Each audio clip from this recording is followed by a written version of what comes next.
Let the world grow quiet now. Picture a vast, empty desert where the wind hums softly, carrying grains of sand across endless dunes. Tonight, we journey to the Gobi desert of the 13th century, a place of harsh beauty and unrelenting hardship. This is not a tale of warriors or kings, but of ordinary lives, camel tenders trudging through sand, a monk crossing continents, lost caravans buried by time, and merchants basking in silk-lined wealth. This 2-hour exploration is woven to calm, to soothe, to carry you gently into the past. Each story unfolds slowly, like the shadow of a cloud drifting over the horizon, designed to ease your mind, to invite reflection or sleep. So, settle into a comfortable place. Let your breath deepen. Let the noise of the present fade. Imagine the soft creak of a camel's saddle, the distant howl of the desert wind. And let us begin. Imagine yourself waking in the pre-dawn chill of the Gobi desert. The year is 1230. Your home is a felt yurt, its walls trembling in the wind that sweeps across the endless sands. The air is sharp, biting your skin through the coarse wool of your deal, a long robe patched from years of wear.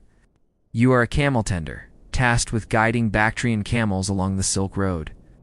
And your life is one of relentless toil, bound to the rhythms of the desert. You rise as the first stars fade, the cold sinking into your bones. The yurt smells of smoke and sour milk, its floor a mix of packed earth and woven reeds. You light a small fire of dried dung, its faint warmth barely cutting the chill. Your breakfast is simple dried mutton and a sip of fermented mare's milk, sharp on your tongue. The taste lingers as you step outside. Where the desert stretches vast and unforgiving, its dunes glowing faintly in the twilight. Your day begins with the camels. Their shaggy humps sag in lean times, their breath steaming in the morning air. You check their hooves for cracks, your hands rough from years of handling coarse rope and leather. The herd is your lifeline, carrying good silk, spices, or furs between oasis towns. But they are stubborn, grunting, and spitting as you load their saddles with heavy packs. You lead them across the dunes, your boots sinking into sand that shifts with every step. Sun rises, scorching your face, and you wrap a cloth around your head, squinting against the glare. The Gobi is merciless.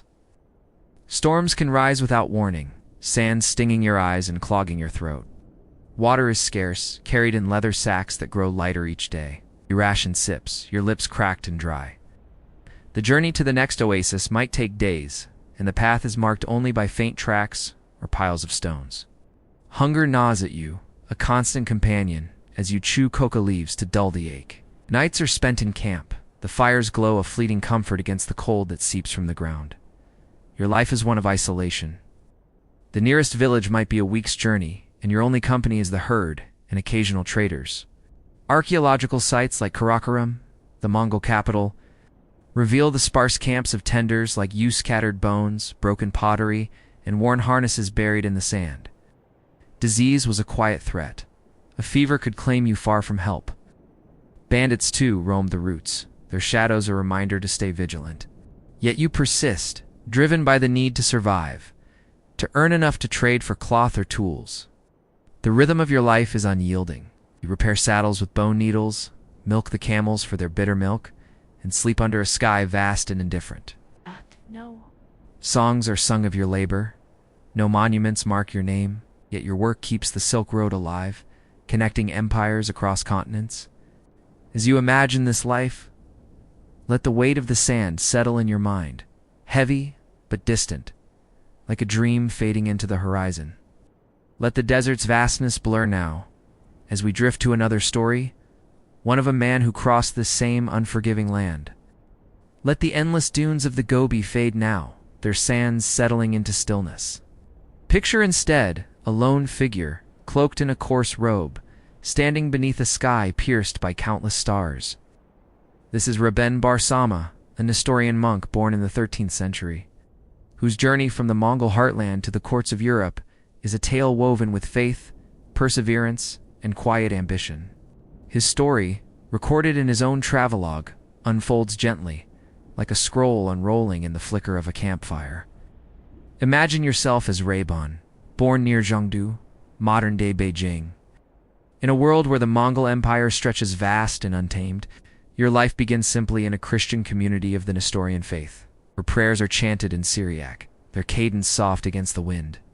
The air smells of incense and dust, and your days are spent studying scriptures in a stone church, its walls etched with crosses, but a restless spirit stirs within you.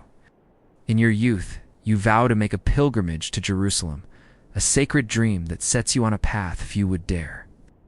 You set out with a fellow monk, Marcos, crossing the Gobi desert you know so well. The journey is arduous, the sand a constant weight beneath your feet. You carry little a leather satchel, a wooden staff, and a heart full of resolve. The Silk Road is your guide, its paths winding through mountains and oases. You pass camel caravans, their bells jingling faintly, and pause at Buddhist monasteries, where monks offer you tea warmed over small fires. The cold of the desert nights bites your skin, and you wrap your cloak tighter, whispering prayers to steady your soul. Your pilgrimage shifts when you reach the Mongol court of Kublai Khan, the Great Khan. Impressed by your wisdom, names you an envoy, tasking you with a mission to Europe. Picture yourself now, riding a sturdy horse, its hooves crunching on gravel paths. You cross Persia, the air heavy with the scent of saffron and rosewater, and enter Byzantine lands, where golden mosaics gleam in cathedral domes. In 1287, you reach Europe, meeting kings and popes Philip IV of France, Edward I of England, and Pope Nicholas IV. Their courts are strange, filled with the clink of silver goblets and the murmur of Latin. You speak of alliances, of peace between empires, but your words are met with curiosity more than commitment. The journey is not without peril. Bandits haunt the roads, their shadows fleeting in the dusk. Hunger and fatigue are your companions, eased only by the hospitality of strangers, a bowl of barley stew, a night's rest in a stone hostel. The history of Maryabalaha III and Rabban Sauma recounts these trials, its pages a testament to your endurance. Jerusalem remains out of reach, blocked by war, and your heart carries the weight of an unfulfilled vow. Yet you press on, your faith a quiet flame in the dark. Your story is one of bridges between East and West, faith and diplomacy, dream and duty. You return to Persia, settling in Moraga, where you write your tale by lamplight, the quill scratching softly on parchment. No grand monuments mark your name, but your journey, less known than Marco Polo's. Whispers of a world connected by fragile threads. As you imagine Rabban's steps, let the rhythm of his travels settle over you, steady and unhurried, like the sway of a camel under starlight. Let his story fade now, like a footprint smoothed by the desert wind, as we turn to the secrets buried beneath the sands. Let the echo of Rabban Bar Sauma's footsteps fade now, as the desert reclaims its stillness. Picture yourself standing atop a windswept dune in the Gobi. The year is 1230, and the vast emptiness stretches before you, its sands glowing faintly under a pale, unyielding sky. The Silk Road, a fragile thread of trade connecting empires, winds through this desolate expanse, its paths marked by scattered stones and the ghosts of those who traveled them. Not all caravans reach their destinations, some laden with silk, jade, and quiet hopes. Vanished into the desert's embrace, their stories buried beneath shifting dunes. Tonight, we linger in the mystery of these lost caravans, a tale told softly like the hum of wind brushing over forgotten trails. Imagine the air, dry and sharp, carrying the faint scent of dust and sun-warmed cedar. Below you, a faint track snakes across the desert, worn smooth by centuries of camels and traders. The Gobi, sprawling across Mongolia and northern China, was both a highway and a silent keeper of secrets during the Mongol Empire's height. Caravans moved slowly, their bells jingling in the stillness, carrying treasures rolls of Chinese silk, shimmering and soft, ingots of Indian spices, pungent and rare. Furs from the northern steppes, thick and warm. Yet some of these caravans, heavy with goods and dreams, never reached the oasis towns of Dunhuang or Samarkand.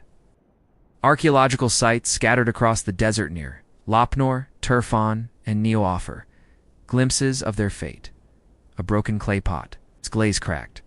A bronze coin etched with faded characters. A shred of silk, its colors bleached by time. What claimed these caravans? Picture a line of Bactrian camels, their twin humps sagging under woven packs, trudging through a narrow pass flanked by jagged cliffs. The sun beats down, its heat a heavy cloak on your shoulders, and you squint against the glare, your face wrapped in a coarse cloth. A sandstorm might rise without warning, a towering wall of grit blotting out the sky. The wind howls, stinging your eyes and clogging your throat with dust. You huddle beneath a cloak, the world reduced to a roaring blur, the camels lowing in distress. Some caravans, caught in such tempests, lost their way, their tracks erased, their goods scattered across the dunes. Excavations near Dunhuang have uncovered such remnants, wooden crates splintered by wind, their contents long claimed by the desert's quiet hunger. Human threats, too, haunted the Silk Road. Bandits, swift and silent, moved like shadows in the dusk, their presence a whisper of danger. Picture a caravan camped for the night, a small fire casting a warm glow, the air filled with the scent of roasted barley and leather. Under moonlight, raiders might strike their footsteps muffled by sand. Lives were lost, not in grand battles sung by poets, but in fleeting, desperate moments, their echoes fading into the night. The Pax Mongolica, the Mongol Empire's era of relative stability, tamed some of these threats, but never all. Sites like Naya reveal abandoned camps, with cooking pots and woven baskets left as if their owners planned to return. Were these the aftermath of raids, or did a silent fever sweep through the camp, leaving only silence? Some caravans may have strayed from known routes, lured by the promise of a shorter path. Imagine a guide, his eyes tracing a faded map of stars, leading his group into uncharted dunes. The water sacks, heavy with promise at the journey's start, grow light, then empty. Thirst tightens your throat, and the camels falter, their steps slowing. The desert offers no mercy, its vastness swallowing all trace. Near Turfan, archaeologists have found such traces of broken saddle. A bundle of reeds tied for kindling, a single jade bead glinting in the sand. These fragments speak of journeys interrupted, of hopes left to drift beneath the dunes. The Gobi's lost caravans are not only a matter of sand and bandits. Entire oasis towns like those near Lopnor vanished as rivers shifted or dried, their mud-brick walls crumbling into dust. Picture a marketplace, once bustling with the clink of coins and the murmur of barter, now silent, its stalls buried under sand. Excavations at Lulan, an ancient hub, reveal wooden tablets inscribed with trade records, alongside Buddha stupas adorned with faded paint. Nice. These relics suggest a vibrant world, yet one that faded as the desert encroached. Were these towns abandoned in haste, or did their people drift away slowly, driven by drought or war? The Tarim Basin mummies, preserved by the desert's dry air, where woolen robes and carry tools, their silent faces raising questions. Who were they? What gods did they pray to as the sands closed in? Cultural practices offer clues to the caravan's fates. Buddhist monks, traveling the Silk Road, left offerings at shrines carved stones. Scrolls of sutras, or small stupas, like those found near Meran. Picture a monk, his robe dusted with sand, kneeling before a weathered shrine, the air heavy with the scent of juniper incense. These offerings were pleas for safe passage, for protection from the desert's wrath. Yet the gods did not always answer. Some caravans carried religious relics, bronze Buddhas, jade amulets, perhaps hoping for divine favor. Excavations at Dunhuang's Mogao caves reveal paintings of merchants praying. Their faces turned to the heavens, but the desert kept its own counsel. The mystery of the lost caravans endures, its answers soft and elusive, like the whisper of sand over stone. Archaeologists sift through the Gobi's dunes, uncovering fragments of silver ring. A wooden wheel spoke, a child's leather shoe. Each find is a thread in a tapestry never fully woven, inviting you to ponder the lives behind them. Who were these travelers? What dreams drove them into the desert's heart? The Gobi holds its secrets close, its silence broken only by the wind's low hum, a lullaby for those who listen. Let the desert's vastness wrap around you, calm and unending. The dunes are still, the lost caravans at rest. Let their whispers fade now, like a breeze settling into silence. As we move to a world of color and wealth, where the desert's hardship gives way to the glow of a merchant's life, let the whispers of the Gobi's lost caravans fade now, as the desert's silence gives way to a world of vibrant color and warmth.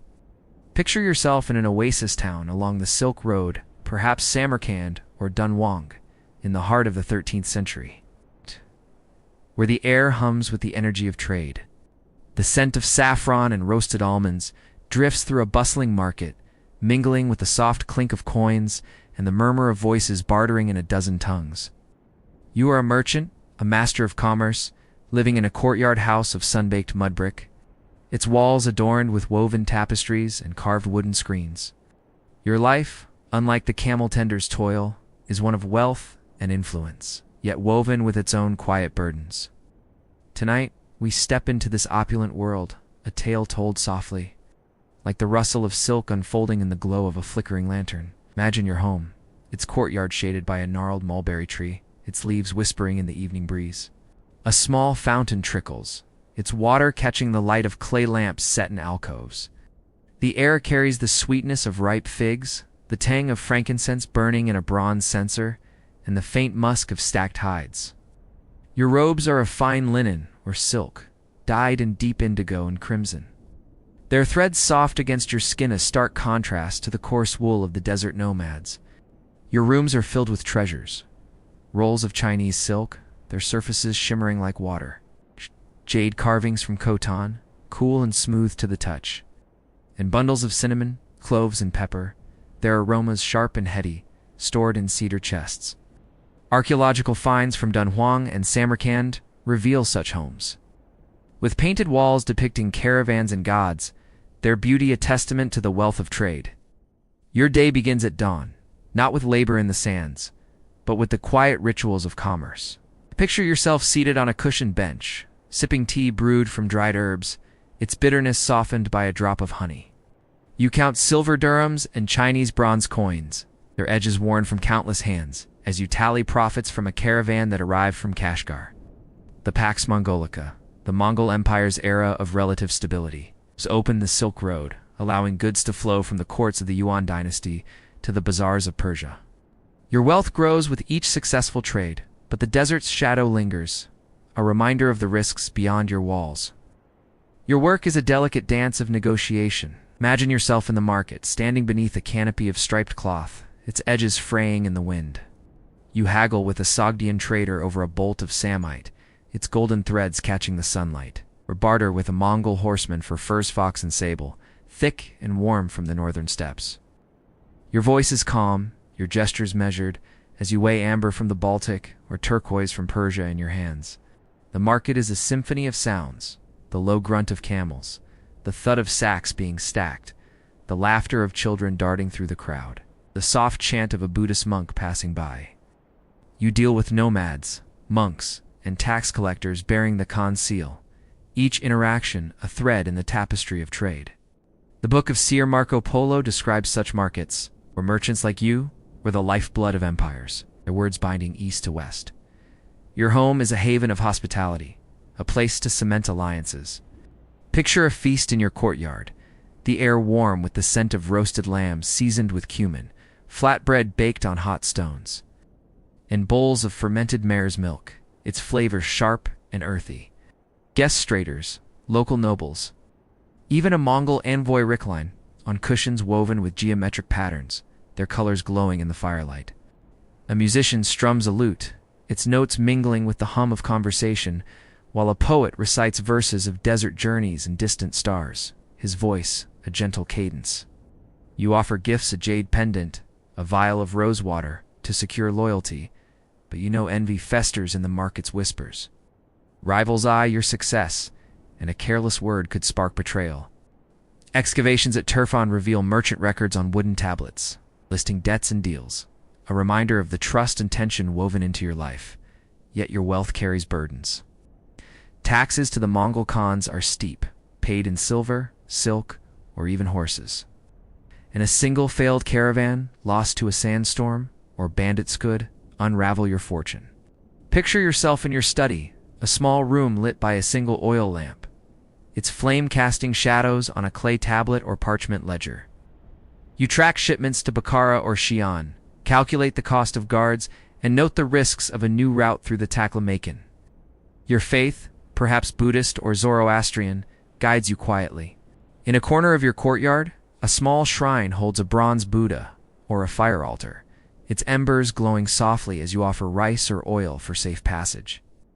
The Mogao caves near Dunhuang preserve paintings of such merchants, their hands raised in prayer, seeking favor from gods who watch over the desert.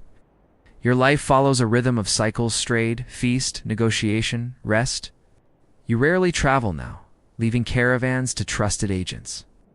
But you recall the desert's vastness, its dunes stretching under a sky heavy with stars. Your garden, with its pomegranate trees and trickling fountain, is a refuge, its cool air a balm against the sun's glare. You walk its paths at dusk, the scent of jasmine lingering, and for a moment, the weight of commerce lifts. Your name may not echo in sagas, but your trade binds empires, from the palaces of China to the mosques of Persia. As you imagine this life, let the glow of the lanterns wrap around you, warm and steady. The market's hum fades, the scent of spices softens, and the merchant's world settles into stillness. Let this opulence drift now, like a caravan vanishing over the horizon, as we prepare to leave the desert behind. Let the glow of the merchant's lanterns fade now, their lights softening into the dusk of memory. Our journey through the Gobi desert of the 13th century draws to a close, a world of sand and silk left behind. From the relentless toil of the camel tender trudging through dunes with cracked lips and weary steps to the quiet resolve of Rabban Bar Sauma. Crossing continents with a pilgrim's faith, we have wandered through lives shaped by the desert's unyielding rhythm. The lost caravans, buried beneath shifting sands, whispered of mysteries never fully unraveled. While the merchant's courtyard, warm with the scent of spices and the hum of trade, offered a fleeting refuge from the harshness beyond, each life, each story, leaves an echo, a trace of a world both distant and human. The Gobi was a place of struggle and splendor, where survival and ambition intertwined under a vast, indifferent sky. Picture the desert now, its dunes still and silent, bathed in the pale glow of moonlight. The wind carries no voices, only a soft hum, a lullaby for those who once walked its paths. Their burdens, hunger, loss, the weight of trade are not yours. You are far from the cold sands, far from the endless trails. Let these echoes settle like dust falling gently on a forgotten road. Your mind is free to drift, to wander where it will. The past releases you, like a camel's tether slipping loose, like a caravan vanishing over the horizon. Close your eyes if you haven't already. Let the stillness of the desert wrap around you, calm and unending. Sleep beckons, soft and warm, a sanctuary from the world we've left behind. Good night.